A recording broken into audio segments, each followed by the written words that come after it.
Assalamu alaikum, how are you all? I hope you all guys must be doing well. So I'm here again with the new vocabularies. तो जैसे कि आपको मालूम है कि धोखे को तो इंग्लिश में हम डिसेप्शन भी कह सकते हैं, इसके अलावा चीटिंग भी कह सकते हैं, डिसीविंग भी कह सकते हैं और बहुत सारे मल्टीपल वर्ड्स मौजूद हैं धोखे के लिए। लेकिन धोखे से रिलेटेड दो ऐसे वर्ड्स हैं जिनके बारे में हम आज बात करेंगे। एक वर्ड है हमारे पास इल्यूजन और एक वर्ड है हमारे पास डिल्यूजन। आइए देखते हैं दोनों में क्या डिफरेंस होता है। इल्यूजन कहते हैं नज़र के धोखे को और डिल्यूजन कहते हैं समझ के धोखे को। दोनों की एक एग्जाम्पल ले लेते हैं।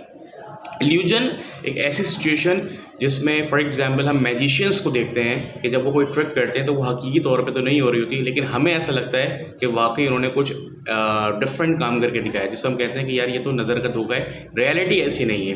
अच्छा, इसकी एग्जांपल भी ये ले सकते हैं हम, जैसे हम कहीं चल रहे हैं, हम कहीं जा रहे हैं और हमें रास्ते में फ़ील होता है कि यार यहाँ पे कोई साया खड़ा हुआ है या यहाँ पे कोई शख्स खड़ा हुआ है, और हकीकत में वो जो कोई साया होता है या वहाँ पर कोई चीज़ एग्जिस्ट नहीं करती, तो हमें नज़र का धोखा होता है और हमें ऐसा लगता है कि यहाँ पर कोई चीज़ मौजूद है बट एक्चुअली वहाँ पे नहीं है।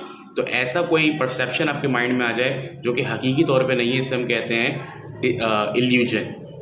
सेम इज़ लाइक डिल्यूजन की अगर हम बात करें, डिल्यूजन हम उस परसेप्शन को कहते हैं जहाँ पर हमें समझ का भेद हो। For example, if somebody is think that everybody is doing conspiracy against him, हर बंदा जो है वो इसके खिलाफ साजिश करने में मसरूफ़ है, हालांकि ऐसा कुछ भी नहीं है। तो ये उसकी समझ का भेद है कि उसको ऐसा लगता है कि हर बंदा उसके अगेंस्ट है, इससे हम कहते हैं डिल्यूजन। तो एक वर्ड हमारे पास इल्यूजन है और एक वर्ड हमारे पास डिल्यूजन है। I hope this will be the new information for you guys and use this words in your conversation.